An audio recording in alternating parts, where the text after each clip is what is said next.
साम दाम दंड भेद सूत्र तेरे नाम का, गंगा माँ का लाडला मैं खाम खा बदनाम था। कौरवों से हो के भी कोई न कर्ण को भूलेगा, जिसने जाना मेरा दर्द वो कर्ण कर्ण बोलेगा। जी हाँ, इस वीडियो में हम लोग बात कर रहे हैं सूर्यपुत्र कर्ण के बारे में। उनका संपूर्ण जीवन बहुत अधिक छल, अन्याय और बहुत श्रापों से भरा हुआ था, परंतु इन सब के बावजूद भी उन्होंने अपने शौर्य, पराक्रम, धनुर्विद्या, ज्ञान के बल पर महाभारत में अपना एक अलग स्थान बनाया।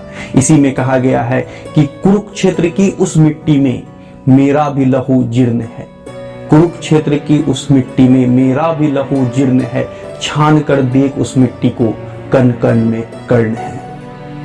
कर्ण के साथ अन्याय की शुरुआत उनके जन्म लेने से पहले ही शुरू हो गई थी। उनकी माता कुंती साधुओं और संतों के सेवा में बहुत लगी रहती थी, तो उसी से खुश होकर महर्षि दुर्वासा ने उन्हें एक वरदान दिया कि तुम जिस किसी भी देवता का आह्वान करोगी उसका पुत्र तुम्हारे कोख से जन्म लेगा।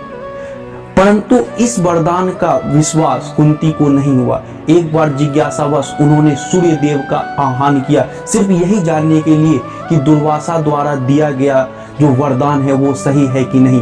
परंतु वो वरदान सही निकला और सूर्य देव के तेज से माता कुंती के कोख से कर्ण का जन्म हुआ।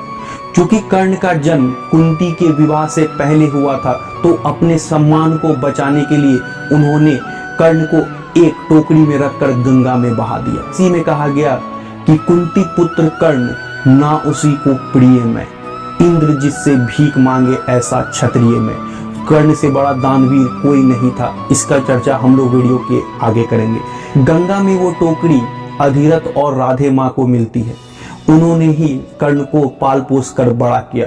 कर्ण को धनुर्विद्या और बाकी वेदों की शिक्षा में भी बहुत अधिक रुचि थी, तो उन्होंने जब गुरु द्रोण के पास जाकर इस बात का आह्वान किया कि गुरुदेव मुझे भी धनुर्विद्या सिखाई जाए, तो द्रोण ने यह कहकर उन्हें मना कर दिया, कर्ण को मना कर दिया धनुर्विद्या सिखाने से, कि धनुर्विद्या सीखने में केवल राजपुत्रों का अधिकार है, सूतपुत्र कभी भी धनुर्विद्या सीखने का अधिकार नहीं रखते हैं।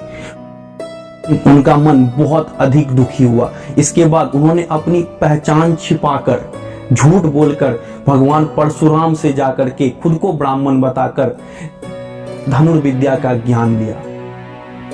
परशुराम से धनुर्विद्या का ज्ञान पाकर कर्ण एक बहुत निपुण धनुर्धर बना।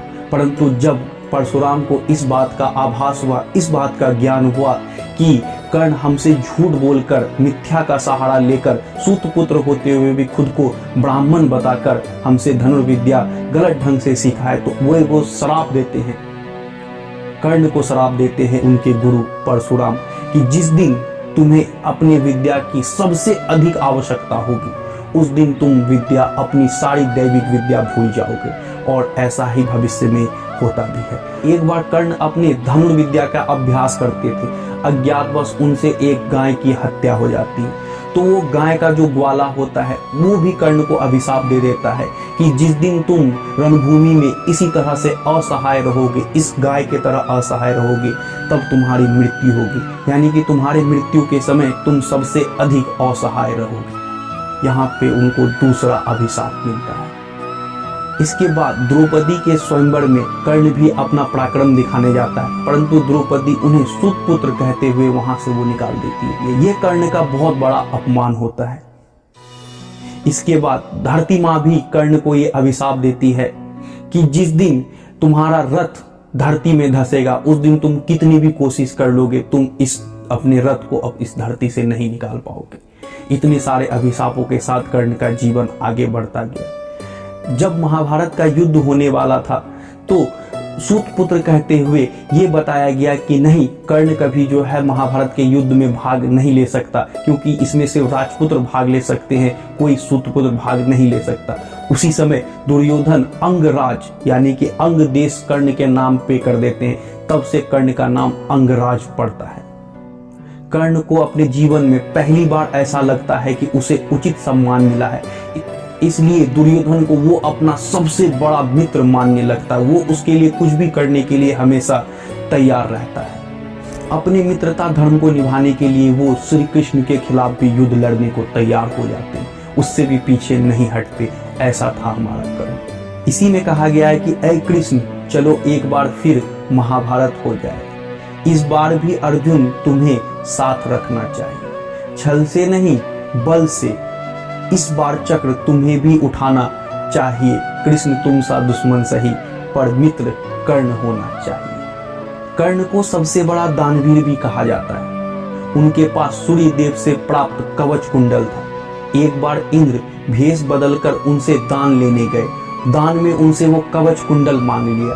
ये जानते हुए कि वो साधु इंद्र ही है, मेरे खिलाफ छल हो रहा है, फिर भी अपने दानवीरता धर्म को निभाते हुए उन्होंने अपना कवच कुंडल उनको दान दे दिया। इसी में कहा गया था, जो हम लोग वीडियो के पहले चर्चा कर चुके हैं, कि कुंती पुत्र कर्ण ना उसी को प्रिय मैं, कुंती पुत्र कर्ण ना उसी को प्रिय मैं, इंद्र जिससे भीख मांगे ऐसा क्षत्रिय में।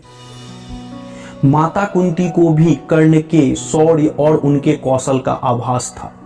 उन्हें पता था कि रणभूमि में वो मेरे एक भी पुत्र को जिंदा नहीं छोड़ेगा। इसलिए कर्ण को मनाने, उनसे वचन लेने के लिए वो उनके पास जाती है। उनसे ये वचन लेती है कि तुम मेरे पुत्रों की हत्या रणभूमि में नहीं करोगे। कर्ण बिना सोचे समझे अपनी माता को ये वचन दे देता है। इसी में कहा गया है कि इतिहास साक्षी है, योद्धा में निपुण था, बस एक मजबूरी थी, मैं वचनों का शौकीन था। अगर वो वचन ना दिया होता कुंती मात को, पांडवों के रक्त से धोता अपने हाथ को। इसके बाद रणभूमि में कर्ण को कई अवसर मिलते हैं पांडवों की हत्या करने का, उनका वध करने का, परंतु अपना वचन निभाने के लिए वो हर बार उनको छोड़ देता है। अंत में जब रणभूमि में अर्जुन और कर्ण का युद्ध हो रहा था, तो उसी क्रम में कर्ण का पहिया जमीन में धंस जाता है। वो अभिशाप जो धरती माँ ने उनको दी थी कि जिस दिन तुम्हारा पहिया मेरे अंदर धंसेगा, तुम चाह करके भी नहीं निकालोगे। कर्ण बहुत प्रयास करता है, अपनी सारी शक्ति लगा देता है, परंतु वो पहिया वहां से बाहर नहीं निकलता है। जब कुरुक्षेत्र में कर्ण और अर्जुन का युद्ध हो रहा होता है, उसके जीवन का, कर्ण के जीवन का सबसे महत्वपूर्ण युद्ध होता है। उसी क्रम में परशुराम के द्वारा दिया गया वचन फलित हो जाता है और वो अपनी सारी विद्याएं भूल जाता है। इसके बाद कर्ण के रथ का पहिया धरती में धंस जाता है। धरती माँ द्वारा दिया गया अभिशाप फलित हो जाता है। वो चाह करके भी, कितनी भी शक्ति लगा करके वो पहिया बाहर नहीं निकाल पाता है। कर्ण की मृत्यु सामने होती है, वो असहाय होता है, क्योंकि श्री कृष्ण अर्जुन को ये बता चुके थे कि अभी मौका है, मार दो इसको, क्योंकि ये काल खड़ा हो जाएगा तो फिर इसको मारना संभव नहीं है। उसी समय उस ग्वाले द्वारा दिया गया अभिशाप फलित होता है कि जब मृत्यु सामने होगी तो तुम बिल्कुल असहाय रहोगे। उस समय कर्ण भी बिल्कुल असहाय निहत्था था। अर्जुन वार कर देता है, युद्ध के नियमों को ताक पे रख के वार कर देता है और एक बाण से कर्ण का वध कर देता है।